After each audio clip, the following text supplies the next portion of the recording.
Hey everybody, welcome back to Utah Mammoth Daily. Tusks up, and let's get into today's show. So, Utah's win over the Boston Bruins was a big one.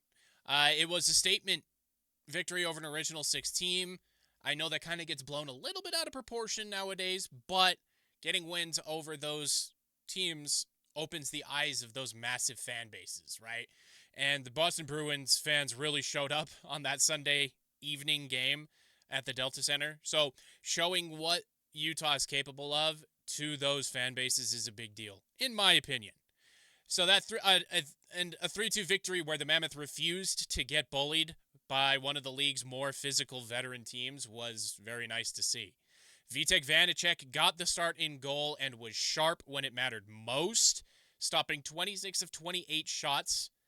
The Mammoth didn't let the Bruins' usual second period push derail them. You could say usual second period push or usual second period collapse by the Mammoth. When Boston tried to drag the game into the mud late, Utah didn't back down.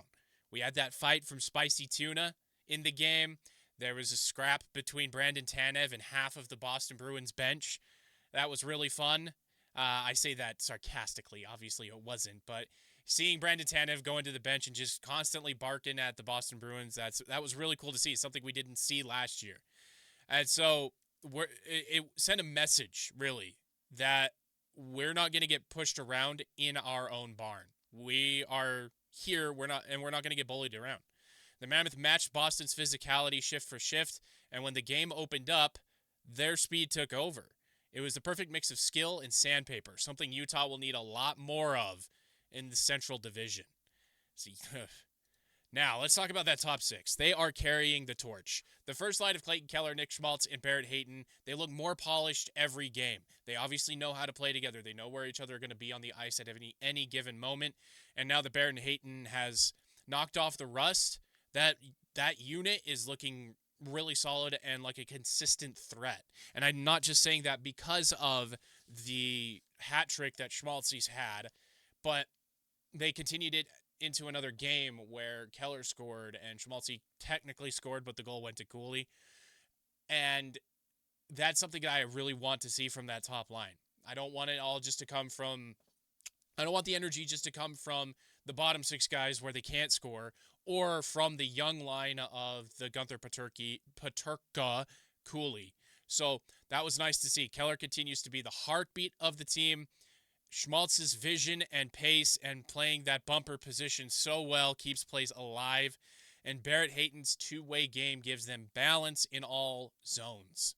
The second line of Cooley, Gunther, Peterka has all the makings of a future powerhouse trio. Gunther keeps proving why he's the purest shooter on this roster and the most clutch. Peterka's speed opens lanes. The opposing defenses have to account for him as he's charging through the neutral zone. Watching the past few games, they had two guys trying to block the entry just from Peterka, whereas on other lines, they don't really have to commit that much. So that's really cool to see. And Logan Cooley, his playmaking is just getting better and better in each game. He's mixing it up. He's pushing guys around. He's getting in front of the net, whereas in the past, he would kind of float to the side and not really put that traffic in front of the goalie. So he's just getting better every night. And between those six, Utah can hang, in my opinion, with almost anybody in the league. But here's the catch. They can't keep carrying the entire offensive load forever. Just look at that stat. They can't do that throughout the entire season. They're playing like stars. But if the bottom half doesn't start producing goals soon, those top six are going to get burned out because it's going to have to be more and more ice time for them. Now, let's talk about that bottom six. I love each player. I do. So this is not a condemnation on them or their game. It's just they don't blend well from what I've been seeing through the first 6 games. So where do the Mammoth get more scoring depth? The third line has rotated a bit, but right now, when Alexander Kerfoot comes back, it's going to be Lawson Krause. It's Lawson Krause, Alexander Kerfoot, your name here. I'm thinking Michael Carcone, Kyler Yamamoto, or Brandon Tanev. Mix that up a little bit. I do really like that fourth line of Liam O'Brien, Kevin Stenlund, and Brandon Tanev, having both energy guys on the same line to kick up, get the rest of the team up while those guys are flying around, sacrificing their body, smashing guys into the boards, picking fights. Like, I really do like that fourth line, but that third line needs to produce more goals. And Kerfoot's return can't come soon enough. He's a natural center with some offensive instincts, and his presence will free up Lawson Krause to focus on finishing more goals instead of playmaking or being the bruiser, being the sheriff, being that guy that has to shove his weight around. The problem is that line's effort doesn't always translate to offense. They grind, they cycle, they kill penalties, but they don't score. That's where GM Bill Armstrong has to make a decision, again, in my opinion. You can't wait for Krause to start finding the net, or you're not going to find anything. Lawson Krause had a down season last year. Everybody knows he did. He's played 81 games. He was a stalwart. He was always on the ice. He played through injury. He's a glue guy in the locker room. I'm not saying get rid of him. I'm saying keep him forever if it were up to me. But you need someone else on that line, because on that line right now, there's not really a threat. Yeah, I know Michael Carcone scored a goal.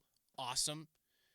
But there needs to be more consistent threat at the goal, more shots at the goalie instead of just killing time waiting for the top six to get enough rest to come back on the ice.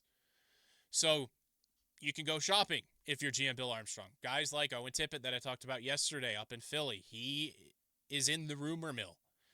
Mason Marchment in Seattle, or even Jonathan Marchessault in Nashville.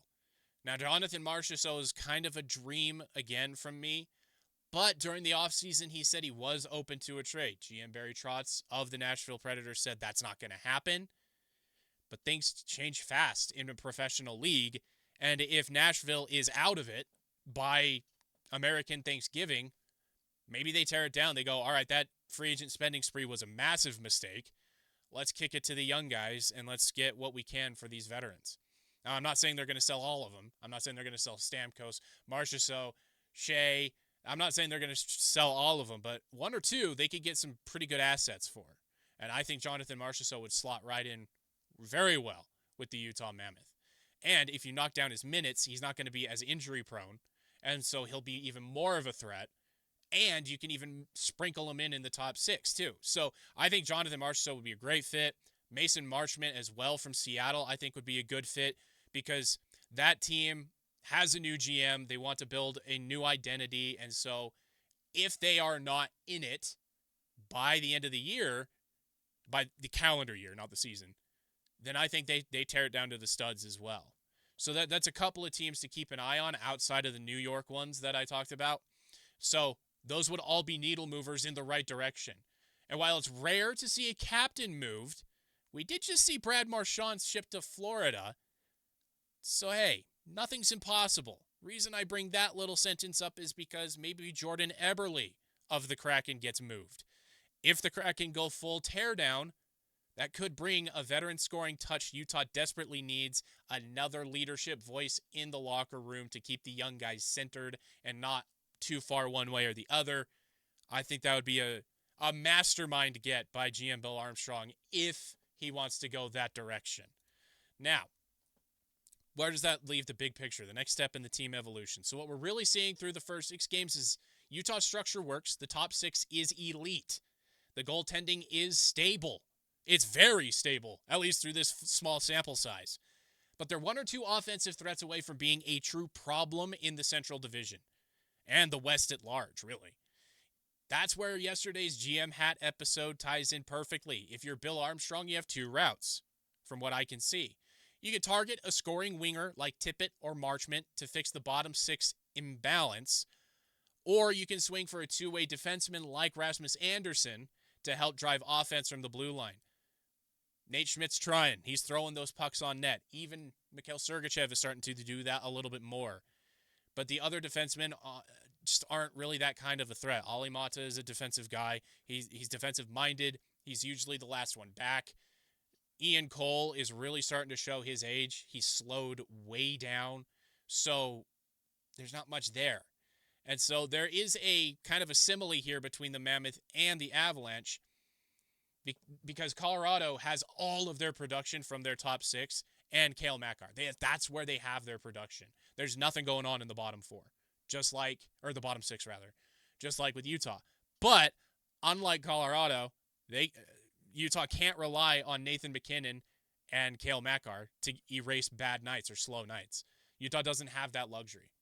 They can't afford to leave the third and fourth lines as offensive passengers, as minutes sponges. They can't allow that.